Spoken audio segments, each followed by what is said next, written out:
Hello friends, तो मैं आपके सामने एक बार फिर हाजिर हूँ। स्वागत है आपका मेरे यूट्यूब चैनल पे। आज का मेरा टॉपिक है फ्रेजेस एंड इडियम्स। फ्रेजेस और इडियम्स मैंने यहाँ पे कुछ लिखे हुए हैं, तो आप लोग देख सकते हैं। और उनकी मीनिंग इंग्लिश में भी लिखी हुई है और हिंदी में भी लिखी हुई है।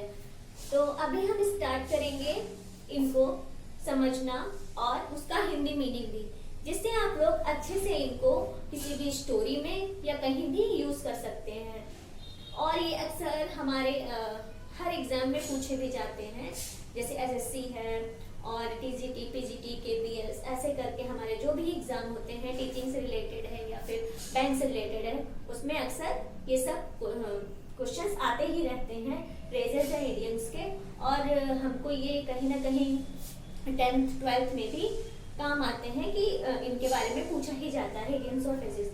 तो हम यहाँ पे पहला देखते हैं कॉक एंड बुल स्टोरी, मतलब कि मनगढ़ंत कहानियां बनाना। जैसे कॉक एंड बुल स्टोरी, आपको डब स्टोरी, कोई भी कहानी बना के सामने पेश करना, जैसे मनगढ़ंत कहानियां बनाना। तो कॉक एंड बुल स्टोरी, आप कुक डब स्टोरी। और हाँ, ये हम लोग यहाँ पे लर्न करके ही जाएंगे। 10 है, 10 को यहाँ पे हमें लर्न करना है। तो हम मेरे साथ साथ आप लोग भी इसको यहाँ पे स्टार्ट करिए। जैसे ही मैं स्टार्ट कर रही हूँ, आप भी इसको यहीं पे ही लर्न करके खत्म करिए। Cock and bull story, a cooked story, मतलब मनगढ़ंत कहानियां बनाना। दूसरा है कुडोस। कुडोस क्या होता है? प्रेज गिवन फॉर अचीवमेंट, मतलब किसी उपलब्धि के लिए प्रशंसा देना, किसी उपलब्धि के लिए प्रशंसा करना। ठीक है, तो ये क्या होता है? कुडोस। नेक्स्ट क्या है? सर्टिट्यूड। सर्टिट्यूड मीन्स होता है सर्टिनिटी, मतलब निश्चितता। सर्टिट्यूड, सर्टिनिटी, इसका मतलब हिंदी में क्या हो गया? निश्चितता। नेक्स्ट है हमारा सिटिंग डक्स। इसका मतलब है डिफेंसलेस एंड इजी प्रे, मतलब आसान शिकार। तो सिटिंग डक्स, इसका इंग्लिश मीनिंग क्या है? इंग्लिश मीनिंग होगा डिफेंसलेस एंड इजी प्रे, मतलब आसान शिकार। नेक्स्ट है हमारा एप्पल ऑफ डिस्कॉर्ड, मतलब झगड़े की जड़, फसाद की जड़। केस ऑफ क्वेरल, मतलब झगड़े की जड़।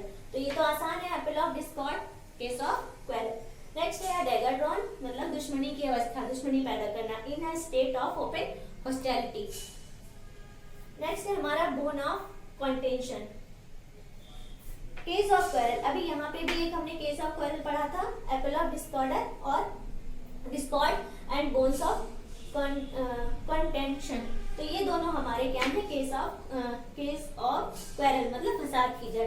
नेक्स्ट है मेरा आयरन विल। आयरन विल का मतलब होता है ऑफ स्ट्रॉन्ग विल पावर, मतलब अपनी विल, बहुत हमारी जो इच्छा शक्ति है बहुत ही मजबूत होना, तो मजबूत इरादे। अगला है हमारा ओलिव ब्रांच। ओलिव ब्रांच का मतलब होता है सिंबल ऑफ पीस, मतलब शांति का प्रतीक। तो ओलिव ब्रांच क्या होता है? Symbol of peace. नेक्स्ट है हमारा बैड ब्लड। इसका मतलब होता है एनिमोसिटी, मीन्स दुश्मनी। एक बार हम फिर से इसको रिवाइज करते हैं, आप लोग भी साथ साथ इसको रिवीजन करते रहिए। Cock and bull story, a cooked up story, मतलब मनगढ़ंत कहानियां बनाना। नेक्स्ट है kudos, praise given for achievement, किसी उपलब्धि के लिए प्रशंसा करना। नेक्स्ट है सर्टिट्यूड मींस सर्टेनिटी, निश्चितता। ओके, सिटिंग डक्स, इसका मतलब है डिफेंसलेस एंड इजी प्रे, मतलब आसानी से शिकार करना। एप्पल ऑफ डिस्कॉर्ड, इसका मतलब है केस ऑफ क्वेरल, मतलब फसाद की जड़। नेक्स्ट है एट डेगर ड्रॉन, इसका मतलब है इन स्टेट ऑफ ओपन हॉस्टिलिटी, दुश्मनी की अवस्था।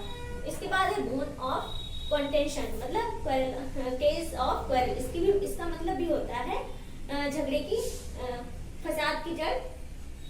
नेक्स्ट है आयरन विल, मतलब ऑफ स्ट्रॉन्ग विल पावर, मतलब हमारी जो विल पावर है बहुत स्ट्रॉन्ग है, मजबूत इरादे।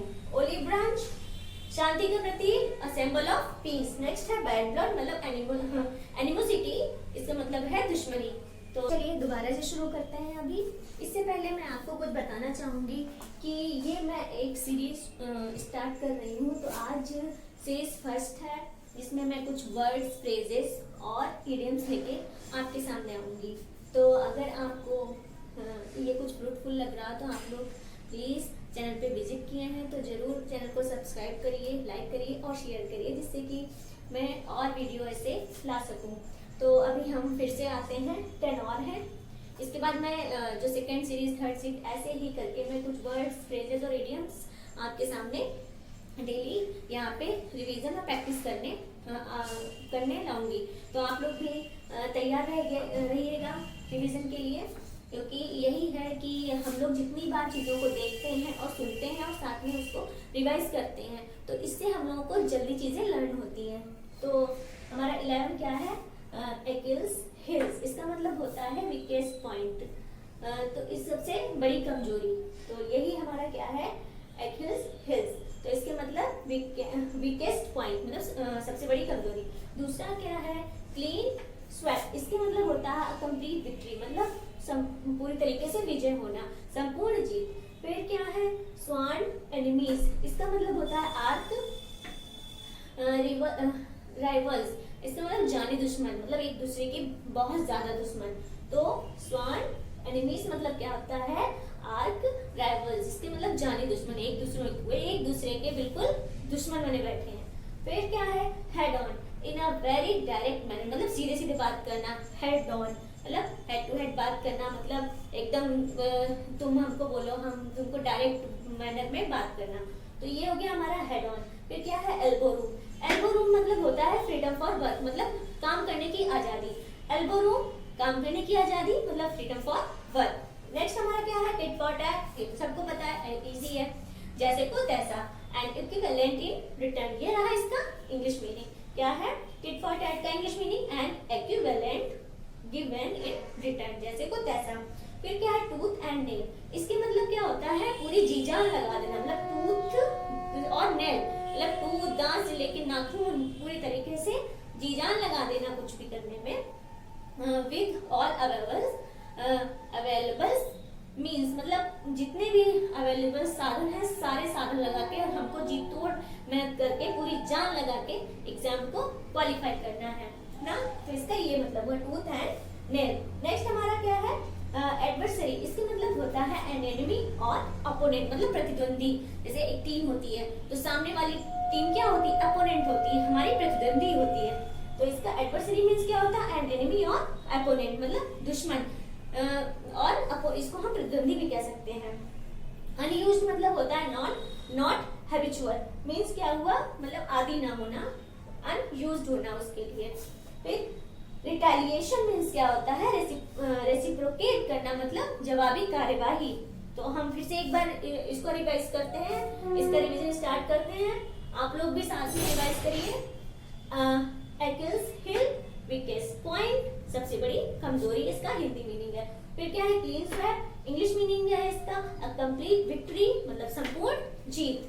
तीसरा क्या है, असॉन एनिमीज, इसका इंग्लिश मीनिंग है आर्क राइवल्स मतलब जानी दुश्मन। फिर हेड ऑन, तो इसका इंग्लिश मीनिंग क्या है, इन अ वेरी डायरेक्ट मैनर, और इसका हिंदी मीनिंग है सीधे सीधे। फिर नेक्स्ट क्या है, एल्बो रूम, इसका इंग्लिश मीनिंग है फ्रीडम फॉर वर्क मतलब काम करने की छूट। नेक्स्ट क्या है हमारा, टिट फॉर टैट मतलब जैसे को तैसा, and equivalent given in return. फिर क्या है हमारा, tooth and nail, with all available means मतलब पूरी जी जान से, पूरी जी जान लगा देना। एडवर्सरी मीन्स क्या होता है, एनिमी एंड ओपोनेंट मतलब दुश्मन या प्रतिद्वंदी। नेक्स्ट क्या है मेरा, अनयूज्ड। अनयूज्ड मतलब होता है नॉट हैबिचुअल मतलब आदी ना होना, इसका हो गया। रिटेलिएशन मीन्स क्या होता है, रेसिप्रोकेट जवाबी कार्यवाही। अब ये अगर आप लोग इसका स्क्रीनशॉट लेना चाहते हैं स्क्रीनशॉट ले लीजिए, वरना इसको अपनी कॉपी पे जरूर से जरूर नोट डाउन करिएगा, क्योंकि ये बहुत ही इम्पोर्टेंट है। मैंने एग्जाम से ही जितने एग्जाम में पूछे गए हैं उन्हीं में से कुछ लिए हुए हैं, तो आप लोग इनको अपनी कॉपी पे नोट डाउन करिए, ज़्यादा अच्छा रहेगा। इसको ज़्यादा रिवाइज करिएगा और अच्छे से आपको याद भी हो जाएंगे। और कुछ तो इसमें से आसान है जो आपको याद भी हो गए होंगे, जैसे टिट फॉर टैट है, टूथ एंड नेल है, हेड ऑन है, ये सारे याद भी हो गए होंगे कहीं ना कहीं, क्योंकि चीज़ें सुनने से और सामने देखने से जल्दी याद होती हैं। तो कैसी लगी आज की क्लास, आप लोग कमेंट बॉक्स में कमेंट करके जरूर बताइएगा। और ऐसी ही क्लास में और लाऊं, इसके लिए प्लीज़ सब्सक्राइब कर लीजिएगा अगर आप हमारे चैनल पे नया विजिट किए हैं।